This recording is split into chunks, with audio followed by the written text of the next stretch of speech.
I've become unstuck in time.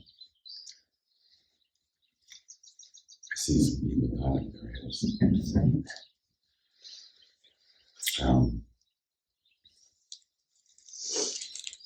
Time is a weird thing. I'm not even sure it's a thing. I don't know what it is. When we were meeting in person in Rockridge, we started at 7 o'clock. And I had an appointment at my home until 6:30. And it's about 15 minutes to get there. And I was chronically late. Sometimes people were waiting outside the door because nobody was told to get in or whatever. And,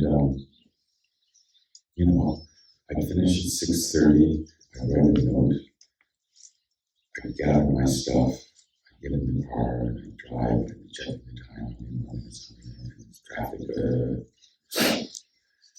And one day I just thought, screw it, I'm not going to look at the clock. And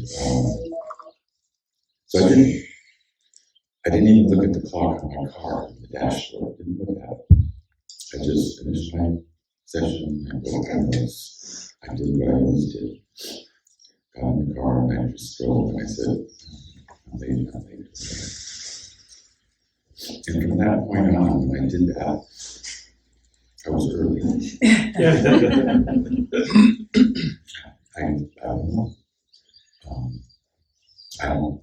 I know I wasn't moving any faster. So time must have been moving slower. Is the only explanation that's possible. And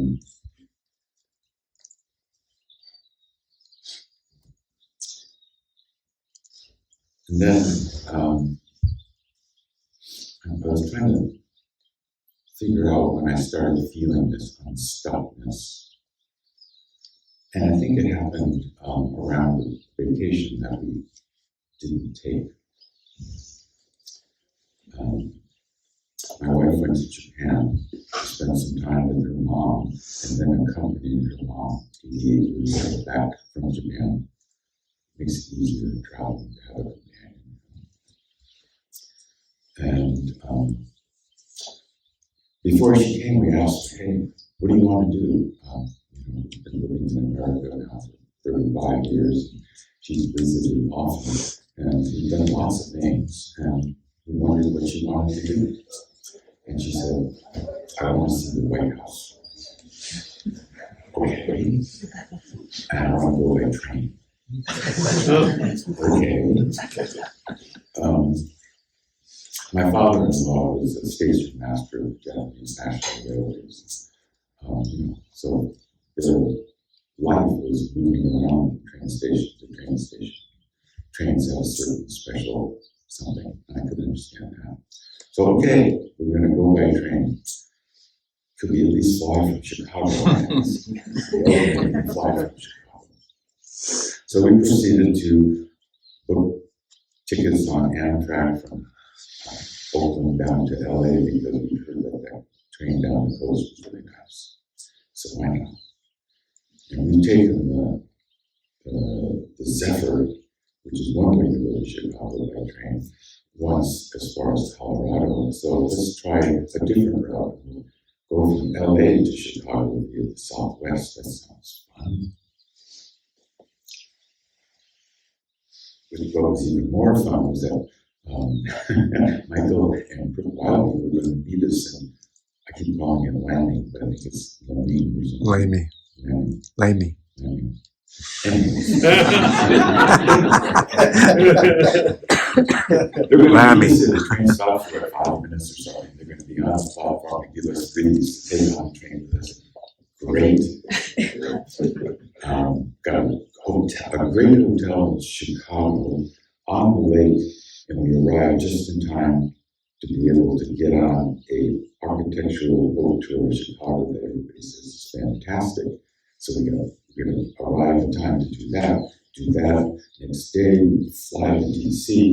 Next day, you have to contact your representative of Congress to get a tour of the White House. And we did. And we had a tour of the White House all set up. And then we're going to fly there. So Sunday morning, rolls around, we're going to go to Jack London Square, get on the train at the Amtrak station. My wife wakes up with 101 fever, the fastest positive COVID test I've ever seen. And I think that's where it started to get unstuck for me.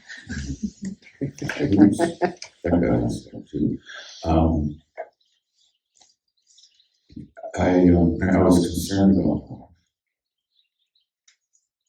I was, in a way, more concerned about my 88-year-old mother-in-law, who has no health insurance in Japan. I mean, here, Japan she's covered. It's great. Here, zilch. You can't get travel insurance if you're over 75. It's okay. I can't get it anymore. Time, but I didn't tell her that. I'm 75. I can't do it. It's inconceivable. And it was inconceivable that not only did my wife get better after 5 days of Paxlovid, we were gone. Her only symptom was a lot of tiredness and a sore throat. But I didn't get it, and her mom didn't get it. She was in Japan for 3 weeks with her mom. She traveled with her mom on the plane. She rode with me and her mom in the car from the airport, and 4 days later she's sick and we're okay. Something got shook loose there, too. And in fact, our staycation was in many ways more satisfying than the one we had planned, which just as I go through it, we're going to do this, we're going to do that, we're going to do this. I get tired just thinking about it. We're going to get in Chicago just in time to throw our stuff in the hotel and get on the boat. And we didn't do any of that. First of all, Sasha is sick. She's sleeping most of the time. And her mom and I are like walking time bombs. We think we can't leave. And there's no point in isolating from each other. We've been together, so okay. It was the occasion for us to receive a lot of kindness and generosity from people. That was wonderful. I had to call the neighbor one house over who we swap cat care. When they leave, I feed their cats, and we leave, they feed our cats. So I had to contact Michelle and say, hey, Michelle, we're not going, we don't have to feed the boys. And Strauss got COVID, and she was heartbroken to hear the news. And a couple hours later, she and her husband showed up with 3 box meals and 3 milkshakes. I had a milkshake, I couldn't remember. It was, I felt a little guilty because I'm not the one that's sick, but I might get sick. So her mom and I started pounding milkshakes. And her mom and I spent a lot more time together than we would have otherwise. Because Surasu was down, she's sort of our go-between. I can speak Japanese, but her mother doesn't quite believe it, I think. She's got She might say something in Japanese to her mom, Surasu says it again, exact same thing. And then her mom understands. The thing is, I don't understand her mom either. Her mom's got a really heavy northern accent. Sort of like trying to, it's like when I took a trip back east and stopped at a gas station and asked if I could get, if they had some water. And they said, what? I said, water. Oh, you mean water? It's like that. But we spent a lot of time walking. She told me stories about Sabina when she was a kid that I could use Stuff that wouldn't have happened, I don't think, if we had actually done an office trip. Right? And I noticed that was kind of as the staycation unfolded, but right off the bat, I mean, after calling Kaiser and went for a video conference with her doctor, I had to start making telephone calls, canceling train tickets, hotels, and airplanes. And that was really interesting. They don't give refunds. I didn't know that. Of course, there was this option about travel insurance that we could have purchased, but needing travel insurance was just inconceivable also. So no. And so as I was being told again and again and again, you have a credit. I noticed how I was grateful. Oh good, we got a credit. And there was a part of my mind going, well, what about a refund? But it was small and it didn't occupy a lot of my attention. And I noticed that. I thought, maybe I'm just worried about Sadasa and Mom. That's why I'm not feeling more blue about all this money. But I wasn't. I'm not. It's knowing me that's, it's kind of inconceivable. So I was noticing that something was happening that wasn't the way it usually happens, I guess. There is usually.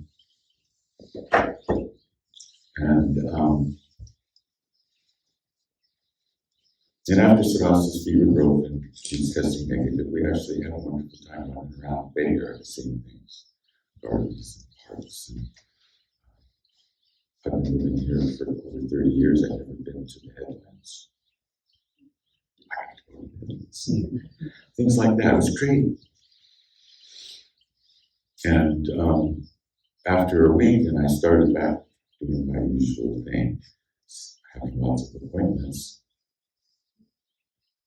I realized, wow, something. I don't know what it is. I wondered if it wasn't this retreat, because I noticed that as soon as I decided I'm going to go to a retreat, that's when it starts, in a way. And things start, I don't know, moving in a kind of choreographed way that all seems to be moving towards the retreat. And I thought, maybe it's just that. And then, on the day that we started, which feels like yesterday, but it wasn't. It was the day before that.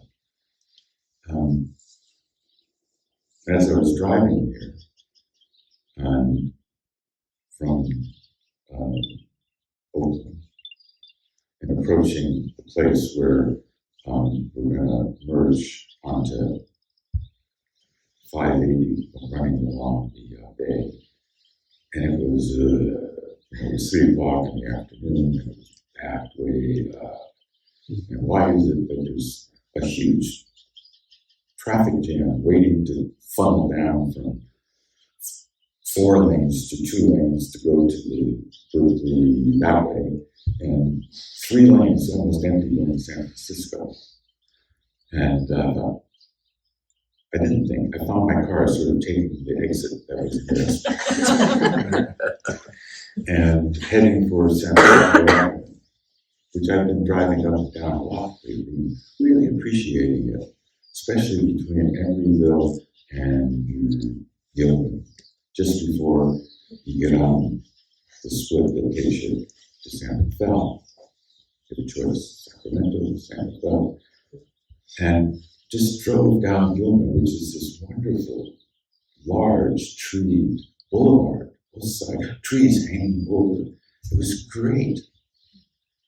And I don't know if, I think it was sort of like going to Rockbridge and not looking at the clock. I think got here faster by taking a longer, slower route. and feeling just happy to be on this tree-lined boulevard going to retreat. I did get here sooner than I expected. And, tested, found out I'm in room 27. Well, I've never been in 27. Okay, let's see what that's like. And it was kind of nice because it looks into the silent courtyard there. I'm often looking into this courtyard here, and I appreciate it because somehow the silence of the courtyard was sort of coming in with the breeze through the window. I like that. And there was a bed, yeah, and there was a armoire. Okay, that's nice. The desk, the table, and the sink, and the medicine cabinet. Cool. I'm oriented, and I had to put myself on the bed and everything. And I guess it got to be time for dinner or something. And half not thinking about it, I checked myself out in the mirror. You just sort of look. And I looked at the mirror and I wasn't there. And it was like, for a moment, my mind was just stopped. I'm looking at a white wall.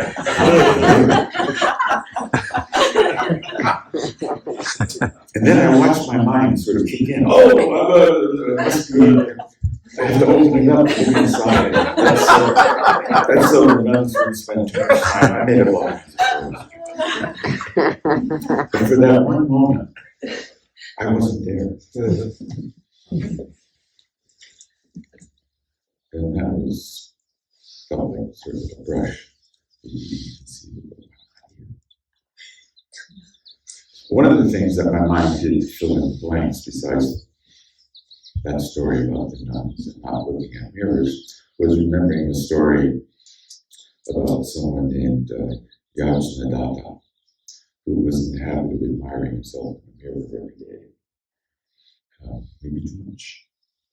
And unknown to him, the mirror got broken, part of it anyways, the top part. And so when he went to check himself out, all he saw was down. And he was convinced he had lost his head. And I understand. That's what I felt at that moment. There it was. But he got stuck there. And he kept running around looking for his head, reassuring him, "You got a head." No. Kind of reminds me of like another inconceivable thing, that you are perfect just as you are.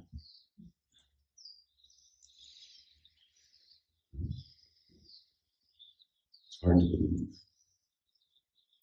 Just like he couldn't believe that he had a head. Various versions of the story, like the one where his friends, after finally giving up and trying to convince him, tie him to a post so he won't hurt himself, and eventually smack him, which he still doesn't quite get it, but it was the beginning of maybe getting it, and how pernicious our thoughts can be in the face of reality, really. So I had that sort of moment of like, whoa, with all the other kind of stuff that had been going on, I noted that. And I came down for dinner, and I'm standing in line,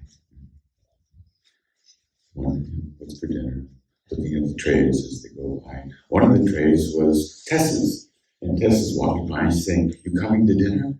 And I said, I thought it was a strange question.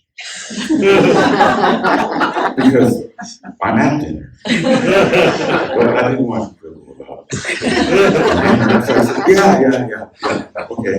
And then after she left, I thought, she was inviting me to have dinner with her. Oh, okay. So now I'm thinking, as I'm getting my food, I'm going to meet Tess out here. and we're going to sit at a table together and have dinner. Cool. So I get my tray and finish everything. I look out the window to see which table Tess is at. There's no Tess. And I think, well, she'll come. Maybe she got distracted or something. So I went out, sat down. She didn't come. Other people came, and I had a nice dinner conversation.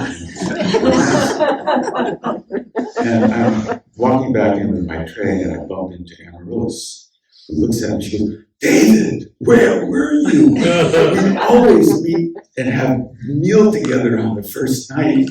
And I'm going, "It's the first night?"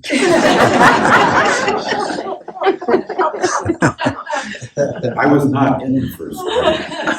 I was I was like in the middle of the retreat when we don't have dinner together every night. And I went, oh. And it was compounded when I was walking out to dinner, actually. And I encountered the combination on the door thing, which I hadn't yet because I've been using the front door.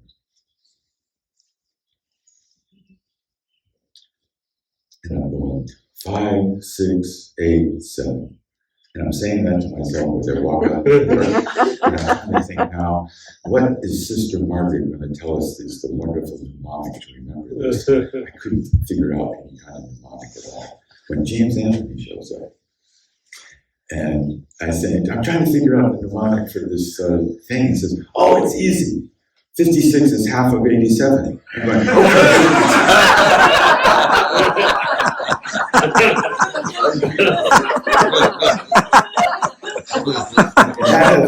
that has really helped me remember.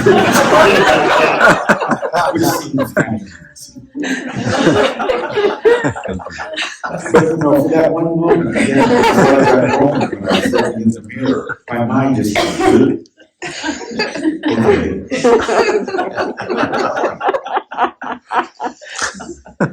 I still say it to myself, go to the door. Okay. What is that?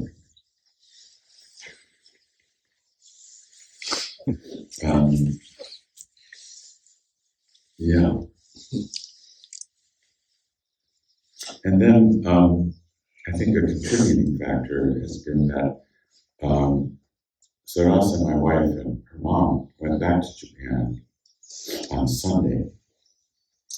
And so when I wake up at 5 in the morning, it's 9 at night in Japan. And when I call Sarasa at 5 in the evening here, it's, 9 in the morning the next day in Japan. And so I've been doing that a couple times a day, calling, saying good morning, good night. And that whole time thing, which kind of put me back about 7 years in time. When I think it was a January retreat. And I'd been in Japan for Christmas and New Year's. And as I was riding the train out to the airport, I was going home alone, and I was checking my boarding pass or something. And noticed that my flight was leaving at 5 p.m. on Monday in Japan, and I was arriving at 10 a.m. on Monday in the States, which is something I'd seen many times over many years, that way that it's sort of, you arrive before you left kind of thing. But this one time, it just grabbed me 7 years ago. And it was like a mantra. I'm arriving before I leave. I'm arriving before I leave. Just put me in a kind of timeless place. The whole trip, even after I arrived, I was just bewildered by it. Like, how is that possible?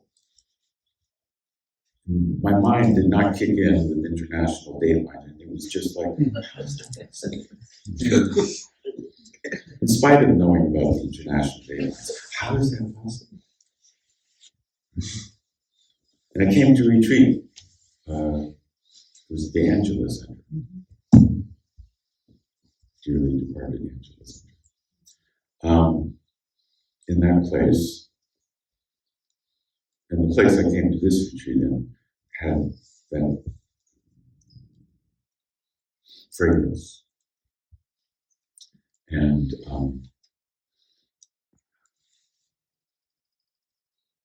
we used to stay in a building that was a bit of a walk from where we sat. And as luck would have it, I parked my car right in front of that building. There was only one parking space, one space for a car in front of that building. And somewhere in the middle of the retreat, maybe after lunch, I was walking back to my room to take a nap probably. And I got to the building and I thought, I thought I parked my car here. I must have parked it somewhere else. That I didn't immediately think, my car's been stolen, was a symptom of where I was at, kind of left before I arrived. Place arrived before I left. Well, my car had been stolen. It turned out. And it was like, my car's been stolen. It was kind of like we don't get refunds for all those tickets and reservations. When the highway patrol came to take my report about a stolen car, I was sitting in the cruiser with him, and as he was asking me questions like year, make, registration, whatever, my name, address, phone number, and he stops and he looks at me and says, "You don't seem very upset about this." And I said, "Yeah, weird, isn't it?" And it was totally weird. But I didn't fight the weirdness, I just let it carry me. And it was weird, and again, that word inconceivable way. It was like, I don't act like this. But I did. And, I caught a ride with somebody home. And a few days later, my car turned up unharmed. Turned out, we deduced that I had been taken by some high school kids because, well, they took the car evidently to party somewhere because there were a bunch of empty, what they call boxes of rum-soaked cigars, which I recognize as the kind I used to smoke when I was in high school and everything with my friends. And 3 skateboards and some pot in the trunk. And you went, why did they leave that stuff there? Well, they left it there because they were using a valet key, which only will open and close the car a certain number of times before it locks it. They got locked out. I got the skateboards and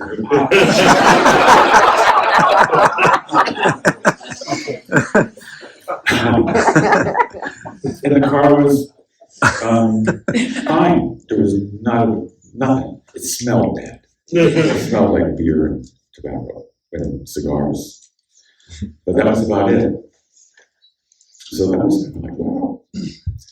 Again, it's kind of unreal that doesn't happen. And in that place, I went back to work after being off for a while. I'd taken a couple of weeks off in Japan, come back for a few days, and then taken another week off for the retreat. I'm sitting in my office on Monday morning. I've been working at this clinic for 25 years. It was non-hierarchical. All the decisions were made by consensus. It was, we treated opiate-dependent people and treated them with respect and as adults until they proved otherwise. And I really loved the place and the people I worked with. And I'm sitting at my desk, and it's like a voice in my head says, "You're going to give your 2-week notice." And I did. I walked into the executive director's office and I said, "Ann, I'm as surprised about this as you will be." Wow.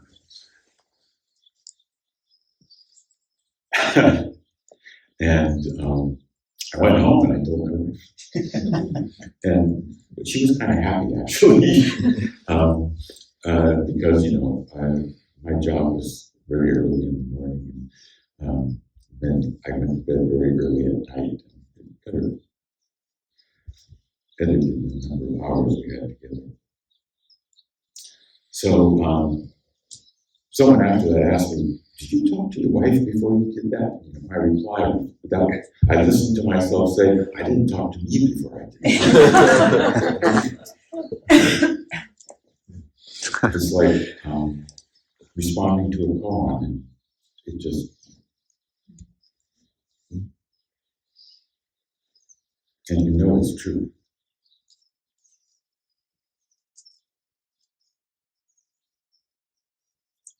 So I've been spending, time before during the retreat with that kind of thing about time, but everything really. How is, just like time, every time I make it all up.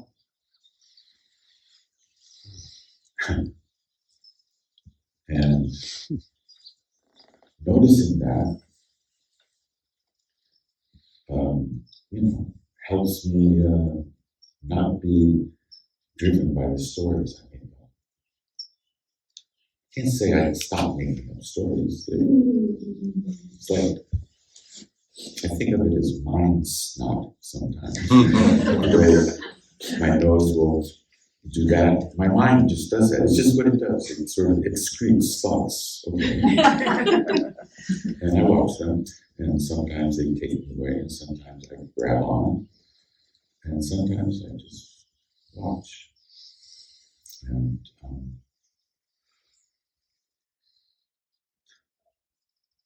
I thought that meditation was going to teach me how to stop my thinking. That was going to be a great relief.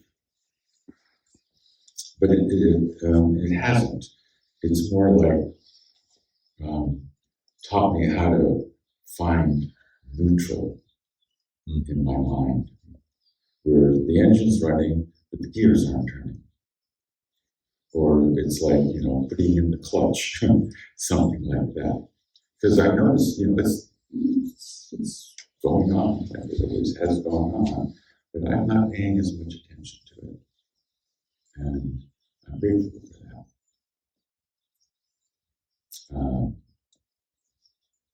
To this practice, to you folks who support my practice, as we support each other's practice, which is something that I feel so much more strongly when we're together like this. Zoom is okay, I get the fragrance of it. Mm-hmm. But we're all here supporting each other's practice. And such a rare opportunity to be able to take the time to have a place to go to have a community that you feel part of, feels like family.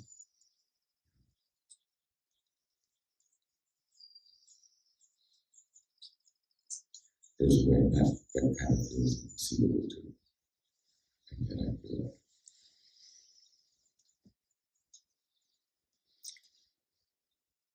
So let's see.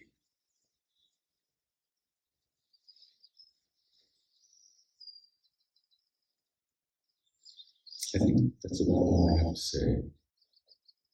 And that thing about becoming unstuck in time was courtesy of Kurt Vonnegut and Slaughterhouse-Five. And I think I'll end the way he ended. Oh, tweet.